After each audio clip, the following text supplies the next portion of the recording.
పైసలు లేనప్పుడు నన్ను ఎందుకు అన్నారు? నాన్న అన్నట్టుగా నా కోసం ఏం చేసిండు? ఇతను పోయి జాగమను. ఇప్పుడు నా భవిష్యత్తు బాగుంటుంది అంటే అది వద్దు అంటున్నారు. నెలకు 3,000 కట్టినప్పుడు నువ్వు బతికేందుకు చావకపోయినావు? నాన్నకు ఆటో నడిచేదే కష్టంగా ఉంది. ఆటో నడచలేదంటే నేను డ్రైవర్ ఎవరు కమ్మన్నారు, ఆటో ఎవరు దూరమన్నారు? వాడు మస్తు ఎడిటింగ్ చేశాడే ఫోటోని. నా భవిష్యత్తు బాగుంటుంది అంటే అర్థం కాదా? ఈ నెలకి ఆటో తోలుకోవాలా నేను? నాకు ఈ 4,000 పింఛన్ వచ్చేపటికి ఎట్లా అట్లా బతుకున్నా.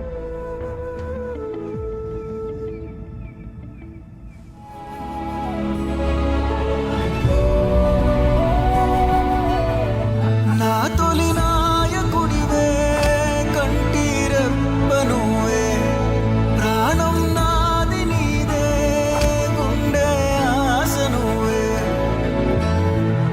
ఊయలై నన్నే ఊపే భుజమే నీది లేదులే, నన్నలా ముద్దే పెడితే గుచ్చే మీసం కావలే, కలని నమ్మి చూస్తాలే నువ్వు కనిపించాలి వెంటనే, కలిని చూసి నాలో కమ్మించి పోవులే, ఒక పరినాదే చేతట్టి నువ్వు తిరిగెళితే నువ్వు చాలులే.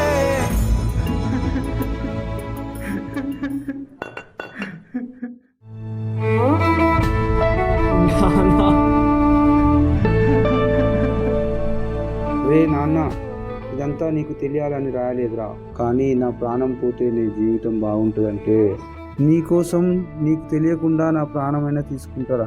నాకు కాలు పోయినందుకు కూడా బాధగా లేదురా, కానీ నువ్వు నాన్న అని పిలవకపోతేనే బాధగా ఉందిరా. నేను బ్రతికుందే నువ్వు పిలిచే నాన్న అనే పిలుపు కోసం. ఆ పిలుపు నీ నోటి నుండి రావడం లేదు. నేను చనిపోయే లోపు అన్నా నాన్న అని పిలుస్తావని ఆశతో ఇది రాశానురా.